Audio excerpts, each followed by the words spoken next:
മഹി ഉണ്ണി വ്ളോഗ്സിലേക്ക് എല്ലാവർക്കും സ്വാഗതം. ഇന്ന് നമ്മൾ കുമ്പളങ്ങ കറിയാണ് ഉണ്ടാക്കാൻ പോകുന്നത്.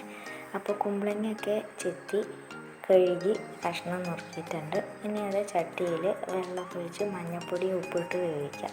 നന്നായി വെന്ത് കഴിയുമ്പോഴേക്കും നമുക്ക് തേങ്ങ അരപ്പൊന്ന് റെഡിയാക്കി വയ്ക്കാം. തേങ്ങയും പച്ചമുളകും ഒരല്ലി വെളുത്തുള്ളിയും പിന്നെ ചെറിയുള്ളി അല്ലെങ്കിൽ വെല്ലുള്ളിയുടെ ഒരു പീസും കൂടെ ഇട്ട് തൈര് ഒഴിച്ചിട്ടാണ് നമുക്ക് അരയ്ക്കേണ്ടത് കേട്ടോ.